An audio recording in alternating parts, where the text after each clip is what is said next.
Hello there. Tonight we are going to peel open the heavy stone curtain of time and drop you into the sticky, smoky, and occasionally sponge-related chaos of ancient Rome. You're not a senator, you're not a soldier, you don't get a toga or a servant. You dropped from the modern world with your soft hands and your expectations about plumbing straight into a fourth-floor apartment where the air smells like mildew and desperation. You wake up not to birdsong or an alarm clock, but to a baby crying through the wall, someone yelling in Latin downstairs, and what you really hope is a chicken pecking something near your bed. Welcome to your insula. Rome's version of high-density housing. Think of it as a fire hazard that decided to moonlight as an apartment complex. Your room, no bigger than a modern walk-in closet. The walls are cracked stone, sweating in the summer and icy in the winter.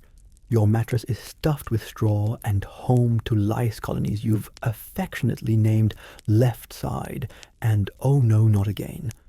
Your blanket, damp wool, not damp from something, is just always damp. There's a hole in the wall where a window might have been if the architect believed in luxury. Pigeons sometimes visit.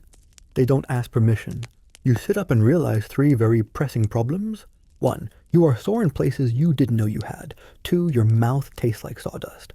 3. You need to pee. Badly. Unfortunately, there is no bathroom. Not in your room, not in your building, and certainly not in your dream journal. Instead, there's a clay chamber pot sitting in the corner like it's judging your life choices. It's full. You'll need to carry it down 4 flights of narrow, wobbly stairs while dodging neighbors' pigeons and whatever is dripping from above. Try not to slip falling is very Roman, but surviving the fall isn't. As you shuffle down half asleep, you pass a neighbor arguing with his wife through a curtain. You hear everything, including the part where she says she should have married that fishmonger instead. Another neighbor is already lighting a fire to bake bread. That smell, not for you.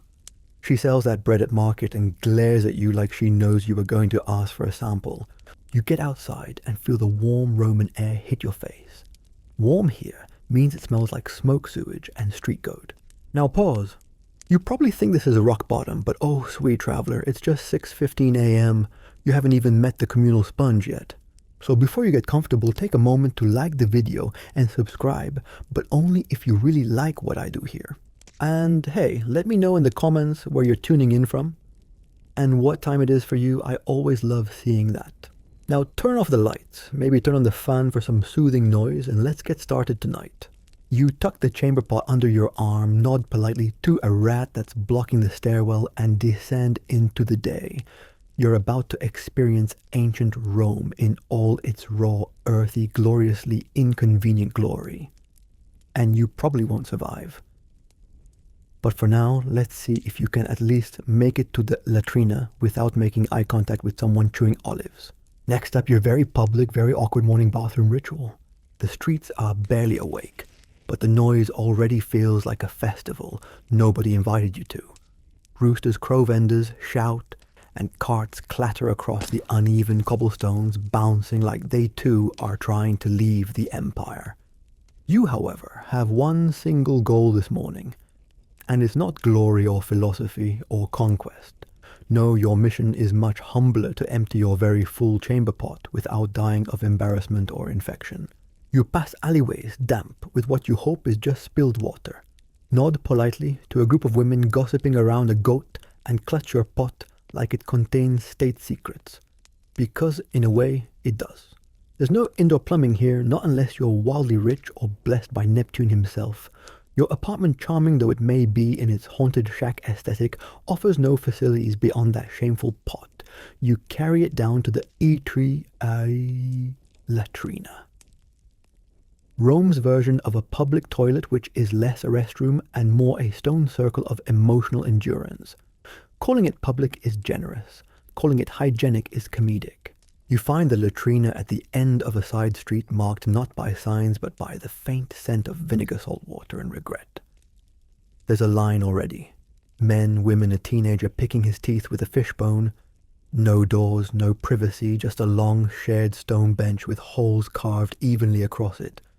Beneath the holes runs a shallow channel of water, sluggish and suspicious, meant to carry waste away. Meant to.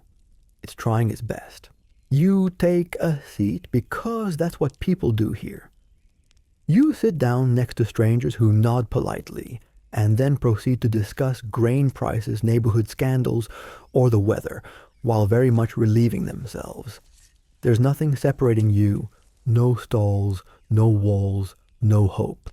The man across from you is chewing olives and not breaking eye contact.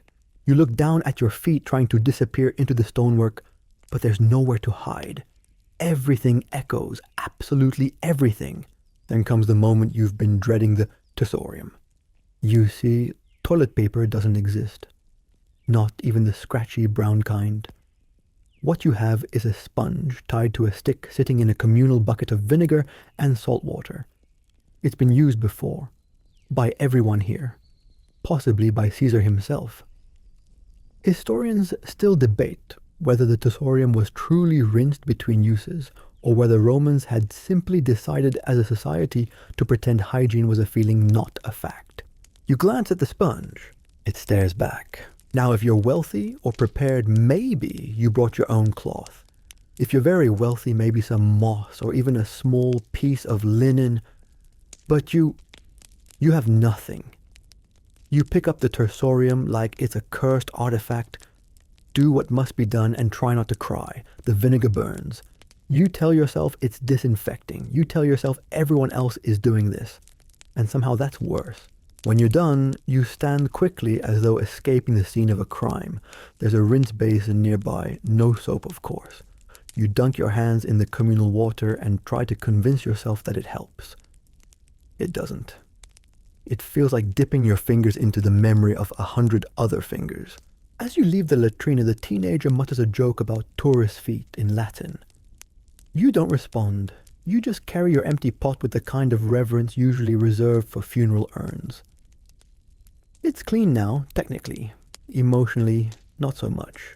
You pour the contents into the street gutter, which doubles as a sewer and a drainage system. Rome, for all its engineering marvels, has no modern sanitation. Waste runs openly through city streets, which is why you walk carefully and always uphill when possible. By now, the sun is climbing higher. The stone walls radiate heat and the smell of the city becomes a physical thing, thick, sour, and strangely metallic. People begin opening their stalls. Vendors call out in a dozen languages. Dogs bark. Chickens run under carts. And someone somewhere is already singing off-key about wine. You tuck your pot back under your arm, avoiding a patch of suspicious slime on the ground, and make your way home. Not because you're done for the day, but because this was only your first task. You've peed, but you haven't eaten. You haven't worked. You haven't survived. And the city doesn't care. It doesn't wait. It rolls on massive and uncaring like a chariot with no brakes. You pass a shrine on your way back, a little alcove in the wall with a worn statue of Cloacina, goddess of the sewers. Someone has left a flower, another person a coin. You bow instinctively. You're not religious, not really, but everyone bows. Just in case. The gods are petty here. They notice everything. They notice. Back at your insula, the stairs are still treacherous, and the air still smells like fish smoke and wet limestone. You nod to the neighbor who sells onions. She nods back with a look that says, "We are all just barely surviving." You put the chamber pot back in its corner like returning an old soldier to his post. You sit on your straw-stuffed mattress and exhale. Congratulations. You used the bathroom without dying. In Rome, that's an achievement. And now it's time for breakfast, if you can call it that. You're hungry. Not scrolling through delivery apps hungry, but I might gnaw on this wooden comb hungry. After your heroic latrina adventure, your body is begging for comfort, something warm, something filling, something that doesn't come with emotional trauma. But this is ancient Rome, and breakfast isn't a comfort, it's a shrug. Romans didn't think of breakfast, vocentaculum, as the most important meal of the day. For them, it was more like the apology they made to their stomach before sending it into battle. You shuffle out to the street following the faint scent of something edible and end up beside a fountain where other early risers are already gathered. Some are washing up, some are talking politics. All of them are chewing on the same thing, disappointment in crust form. The bread. It's called panis rusticus. Rough country bread.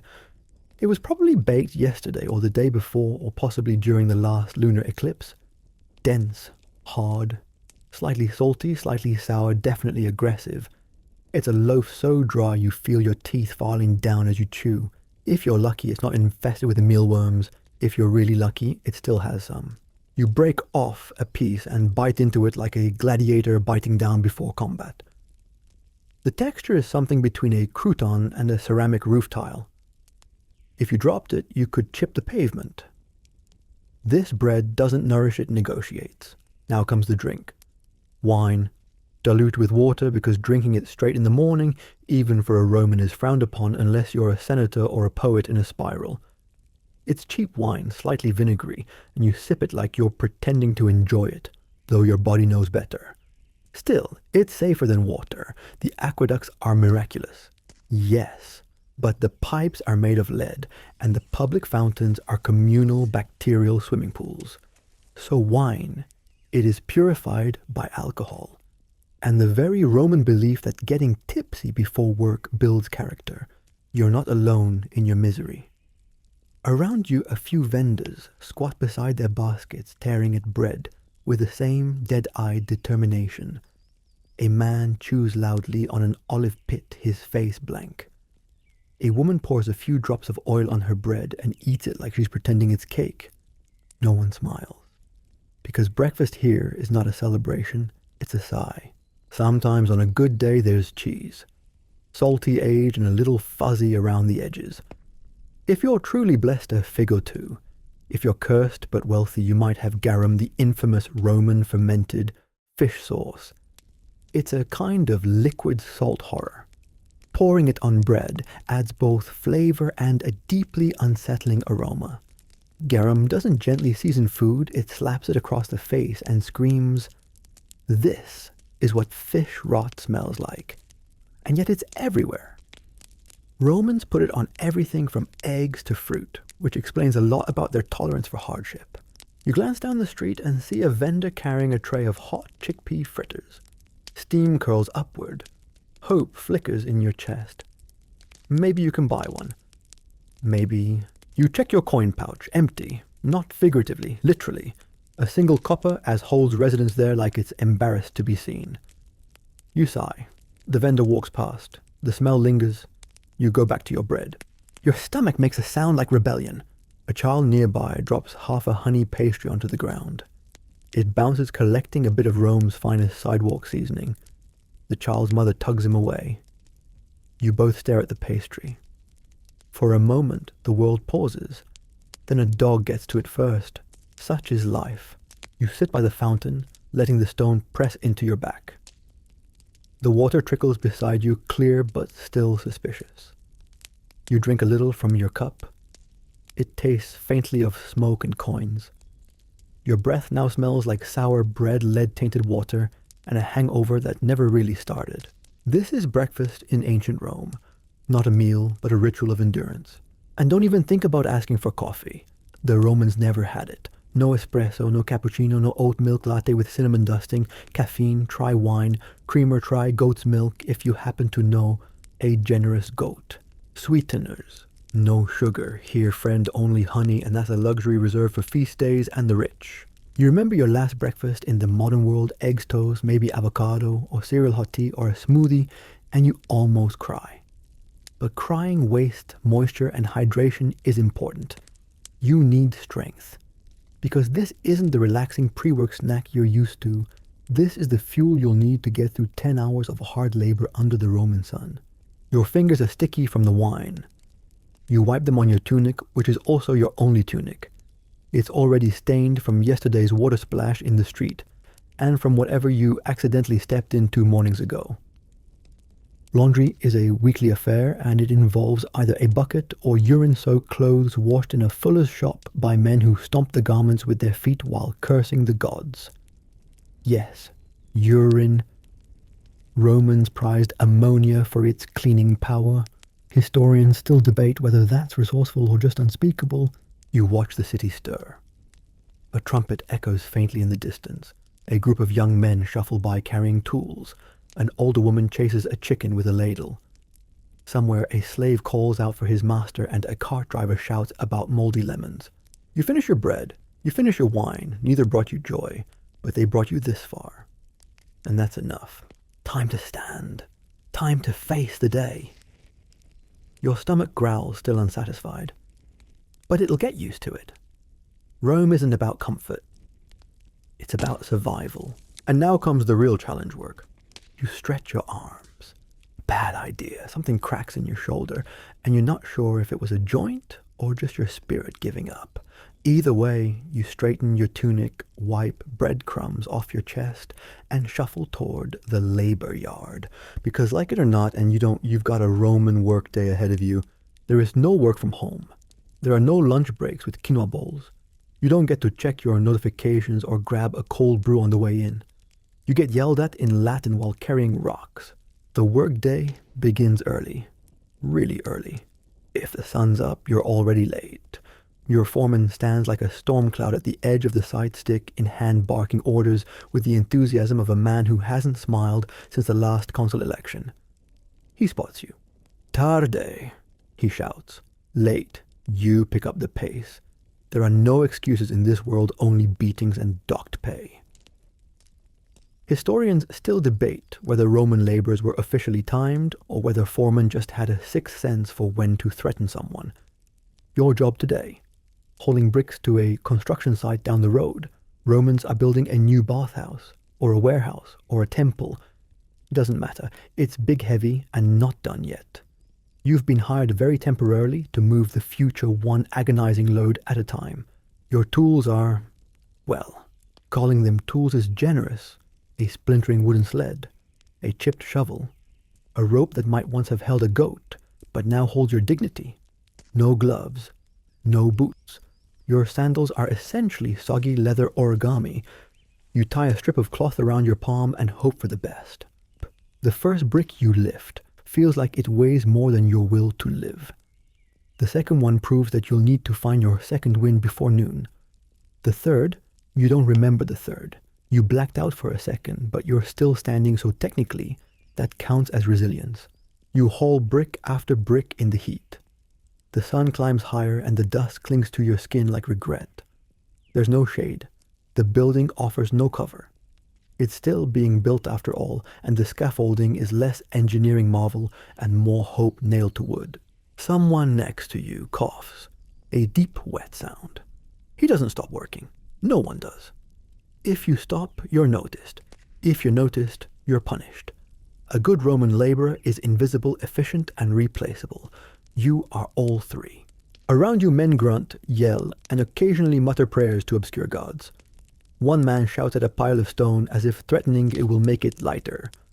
Another sings off-key to distract himself from the pain in his back. You don't sing. You just breathe through your mouth and count the seconds until something gives. There are different kinds of workers here. Some are porters moving barrels of olive oil or crates of garum. Others are potters bending clay with skilled hands selling wares no one wants at prices they can't afford to lower. A few are sewer workers. You make a silent vow to the gods that you never become one of them. Their job climb down into the filth and unclog what Rome doesn't like to talk about. You've heard stories. Men swallowed by sinkholes, others poisoned by noxious gases. The city beneath the city alive with rotten rats. And that's a job someone has right now. Even the clean jobs aren't much better. Teachers shout Latin at spoiled children who think they're Jupiter reincarnated. Accountants scratch numbers onto wax tablets for patrons who forget their names. Messengers sprint across town with scrolls that could have been dictated instead. And the worst part, they all work just as hard, but with less hope of a tip. The women you pass are just as busy. Selling bread, weaving textiles, carrying baskets to market, and then back home where they'll grind grain, cook meals, raise children, and hope not to die giving birth. Women here aren't just multitaskers, they're miracle workers with no union. You, meanwhile, sweat through your tunic and wonder if anyone's invented a time machine yet. You think about air conditioning, ice, socks. But those are dreams for another world. This one is built of stone and muscle and just enough rest to prevent collapse. Finally, you hear the signal for a break. It's not generous. It's not even scheduled. It's just the foreman getting distracted long enough to let the laborers collapse without judgment. You find a shady spot behind a half-finished wall, drop your bricks, and sit on the edge of your own exhaustion. Lunch is nothing special. You didn't bring food because food costs money. Maybe you have a piece of yesterday's bread tucked into your belt. You chew it slowly as if pretending it's more than it is. Someone offers you a swig of sour wine. You take it. It burns a little. You welcome the distraction. Your hands are blistered. Your arms ache. Your back feels like it's been personally insulted by a Roman god of posture. But you're not dead yet. You overhear a conversation nearby. Two workers are arguing about the latest gladiator match. One insists the winner cheated. The other swears he saw him pray to Mars before the fight, which clearly sealed the deal. You smile faintly. Not because it's funny, but because in this world, the line between sport, religion, and survival is as thin as the tunic clinging to your sweat-soaked back. You close your eyes just for a second. The stone is warm behind you. Your heartbeat finally slows. You think maybe you could rest here. Just a little longer. Then the foreman whistles. You groan, stand up, and return to the bricks. There are still hours to go. The sun is only halfway across the sky. And you've got to earn just enough to not starve tomorrow. Rome doesn't care how tired you are. It never did. It builds itself on the backs of people like you. And now you're back in line. You'd think after a few hours of hauling bricks under the Roman sun, life might cut you a little slack. Maybe a breeze, maybe a grape. But Rome is not that kind of city. No, instead of relief, it offers you a new challenge, simply getting from one place to another without falling into an open sewer being trampled by a cart or catching something from the air. You step into the street, if you can call it that, a chaotic artery clogged with bodies, beasts, and things that squish underfoot in the most alarming way. The road is paved, yes. Romans are famous for their roads. But that doesn't mean they're clean, or safe, or remotely designed for foot traffic. You dodge a donkey cart laden with amphorae sloshing something that smells like spoiled vinegar. The driver hurls insults in a Latin dialect that might as well be poetry if it weren't so venomous. You sidestep a beggar reaching out with one hand, while the other scratches something that looks medically urgent. Your feet hurt. The sandals, leather thin, unsupportive, offer the same protection as a wet napkin. You feel every pebble, every splash, every mystery liquid that arcs out of a window and lands somewhere between your shoulder and your dignity.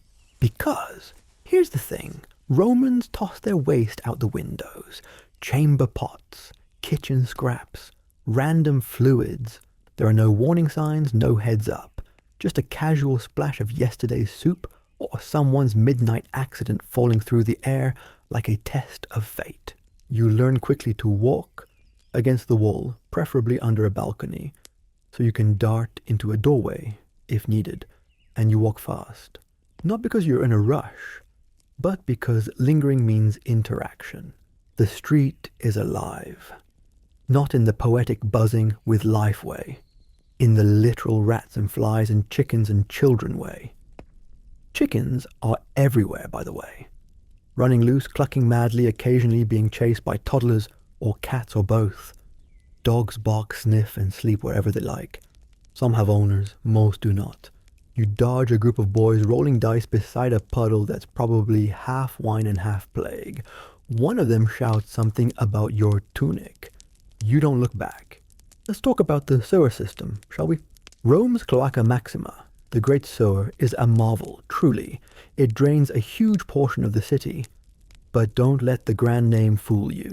For the average Roman street, the sewer is just a channel down the middle of the road.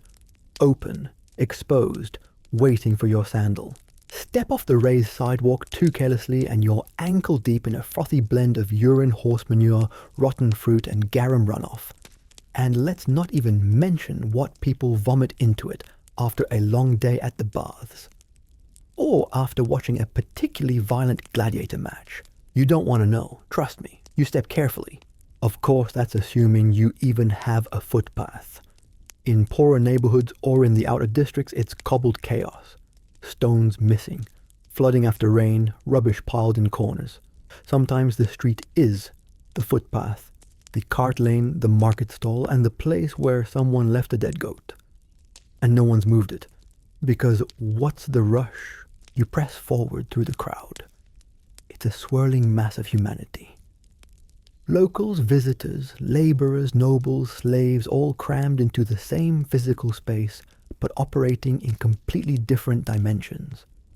Someone brushes past you, muttering about figs. Another man stumbles into a wine stand, gets cursed at curses back, and suddenly a whole argument erupts while you try not to get dragged into it. Vendors yell in multiple languages. Syriac, Greek, Latin, even a bit of Germanic shouting about honest cheese. They hawk everything from live chickens to mystery stew, bubbling in pots that have never been washed. The smell is overwhelming. Fried oil, sweat, overripe grapes, animal dung perfume, incense from a nearby temple. And wait, is that mint? Probably not. Probably mold. One vendor offers you a bite of something sweet. You're tempted, but you also saw where he scratched himself right before serving the last customer. You keep walking. Then there are the carts, all the carts. Roman law says heavy cart traffic is only allowed after dark, inside the city walls to avoid daytime congestion. So during the day you mostly see light wagons. But light is relative. They still barrel down the street like they're late for a chariot race with zero concern for pedestrians. No stop signs, no brakes, just momentum and yelling. You jump back as one rumbles past the driver whipping the mule with one hand and eating a fig with the other. You swear you saw him wink at you. You hope you imagined it. The danger isn't just from vehicles, it's also from people. Someone's carrying a basket of eels over their head. Another is dragging a sack of flour, leaving a pale trail behind like a tired ghost. You get elbowed, bumped, jostled. You even get flirted with by someone who may or may not be missing several teeth. You smile awkwardly and walk faster. The air grows thicker the closer you get to the center of the city. The Forum, it should feel majestic. And maybe it is in a way. Columns, arches, marble statues, all signs of Rome's imperial pride. But the grandeur is layered with chaos. Protesters shout about taxes, musicians play out of tune. Philosophers rant on corners competing with preachers, warning that the end is nigh though, when that is they won't say. And then a trumpet blast. Not the glorious empire kind, the watch-out kind. A parade is coming through, soldiers, priests, maybe even a senator or visiting noble. The crowd parts with practiced resignation. You step aside, you bow your head. You pretend this isn't a massive disruption to your already difficult day. Behind the parade, a street sweeper tries to catch what the horses left behind. He fails. You smell it before you see it. You hold your breath.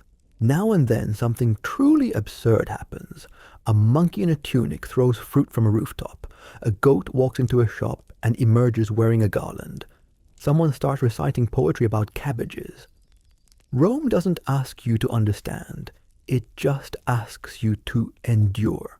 You finally reach your destination, or what passes for it. You've survived the street. You haven't been robbed, trampled, or cursed by an old woman for stepping on her shadow. That's a win. You sit on a bench. It's warm. Someone spills something here, but you're too tired to care. You exhale. Rome continues to swirl around you. You've made it through the Roman street gauntlet. Barely. And now maybe you can find some water. Water, such a simple thing, a basic human need. And yet in ancient Rome, water was a gamble, equal parts miracle and menace. You're parched, dusty, and absolutely certain that your tongue is slowly becoming one with your upper lip. Every step through the chaotic Roman streets has left you thirstier, grittier, and somehow even sweatier than you thought possible. And now all you want is a splash of something clean, cold if the gods are kind. You remember what they said Rome has? Aqueducts. They bring water from the hills, they built arches, engineering marvels, civilized wonders. And yes, technically, all of that is true. The aqueducts are in fact glorious. They channel water from miles away into the city, feeding fountains, baths, private homes, and more. But here's the twist. The water doesn't care about you. Unless you're rich, and you sadly are not. You don't live in a domus with a bubbling marble basin in the atrium. You don't have a courtyard fountain gurgling with clean spring water. You have public fountains, and you're sharing them with 1,000 coughing, foot-soaking, occasionally fish-washing neighbors. You find one near the market. It's already crowded. Old women filling clay jugs, children splashing each other. A man is using it to wash his armpits very thoroughly and not breaking eye contact with anyone. You approach with caution and wait your turn. The stone is worn smooth from centuries of hands. The spout trickles clear liquid into a shallow basin. It looks clean. It sounds refreshing. You lean in, cup your hands, and take a cautious sip. It tastes okay. Slightly metallic, slightly like old copper coins, and something floral or maybe fungal. Either way, it's wet and not wine, which is a small victory. You rinse your face.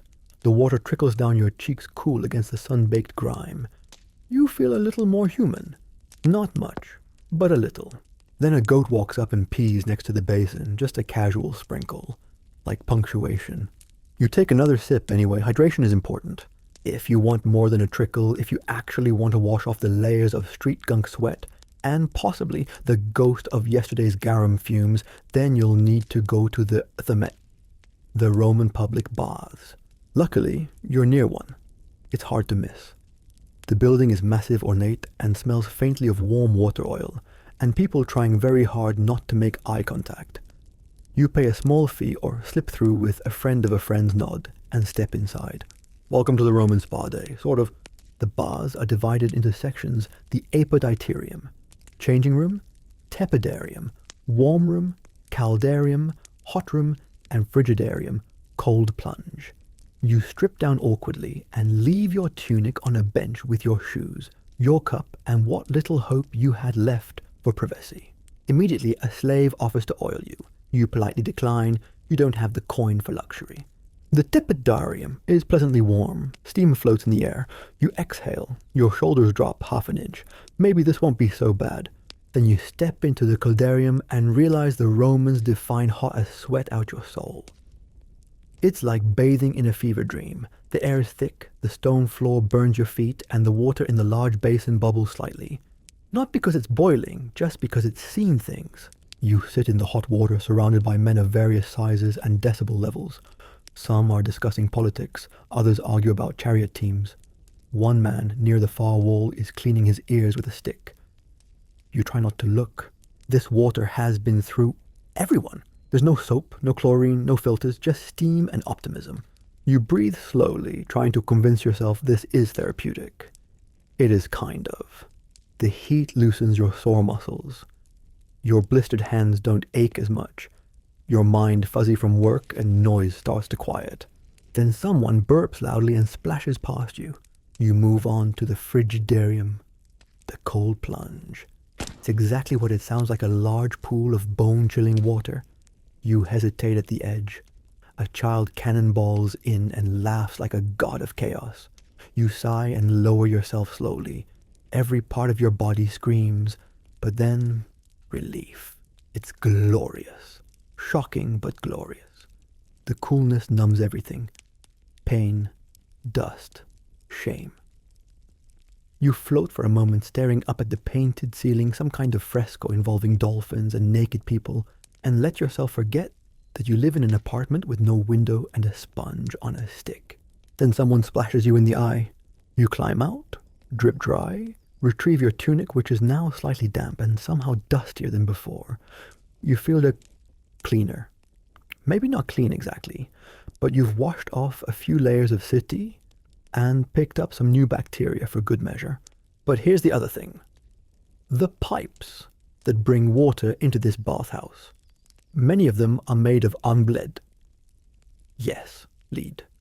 Sweet, malleable, utterly toxic lead. Romans loved it, used it for pipes, pots, cosmetics. Historians still debate how much lead poisoning actually affected Roman society, but some suspect it helped fuel everything from infertility to madness. So you may be cleanish, but you're also absorbing microdoses of heavy metal, like a slow, elegant poisoning. Thirsty again, your choices are wine cheap, sour, better than death. Water risky, especially if it's from a low-grade fountain. Milk if you're lucky and fast enough to catch a vendor. You opt for wine. It's sold everywhere mixed with herbs or honey or seawater depending on your budget and level of despair. You buy a cup from a vendor near the bathhouse. It's warm, slightly vinegary, but drinkable. Barely. You sit on a worn step, sip slowly, and watch people pass. You see a woman carrying a baby and a basket, a boy chasing a chicken with a stick, a merchant arguing with a guard about taxes. Life goes on, loud, messy, wonderfully inconvenient. Rome gave the world aqueducts, plumbing, and civic baths. But for the average citizen, water was always a compromise.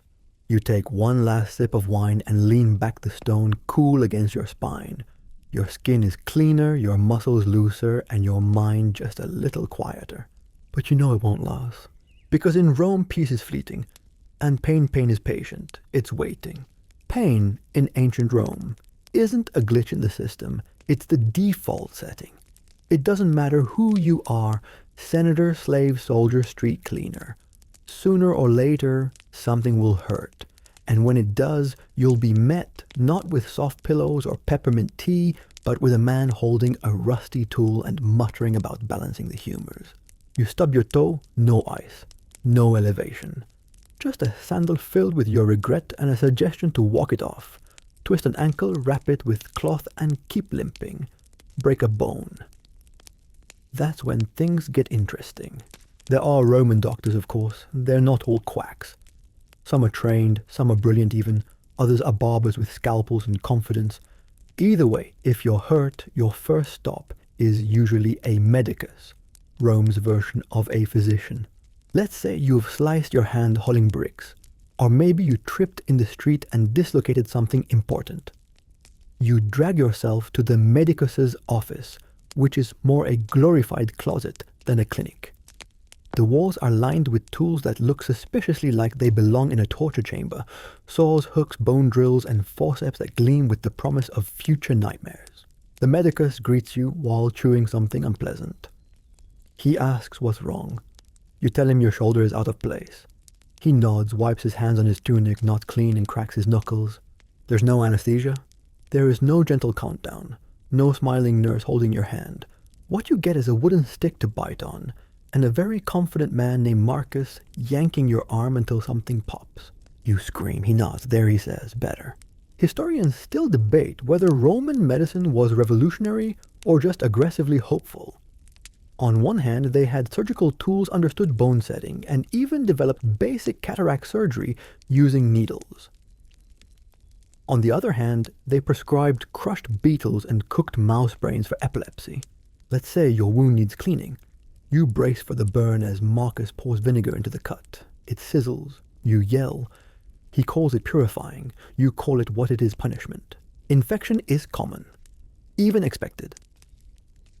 The idea of germs hasn't been invented yet, so wounds are left open, sometimes wrapped in cobwebs, believed to have healing properties, or smeared with honey, which actually is antibacterial. Go figure. Science, it seems, occasionally stumbles in the right direction. And then there's the practice of bloodletting. Yeah. You've got a fever. Clearly your humors are unbalanced. Your blood is too thick, or too hot, or just there. Solution. Drain it. Not all of it, just enough to make you weak and compliant. They use leeches, or knives, or sometimes just a hole poked into your vein with a stick sharpened by someone who once watched a priest do it on a goat. You get dizzy. You faint. That means it's working. You wake up to the smell of burnt rosemary and goat fat. Someone's chanting, Someone else is grinding herbs in a bowl. Welcome to Roman healthcare part science part sorcery, all discomfort. Let's say your injury is more serious. A broken leg, a deep cut, something that needs real surgery. You're placed on a table. It wobbles. A friend holds your legs while Marcus slices into you. There's no anesthesia, just screaming, and maybe whine if you can keep it down. Marcus works quickly because he knows time is blood and blood is leaking. Sutures made of linen thread or gut. Sterilization. Not a thing. Your best hope is that the wound is small, the gods are kind, and the flies are elsewhere. Let's say you have a toothache. That's not a joke in ancient Rome. That's a crisis.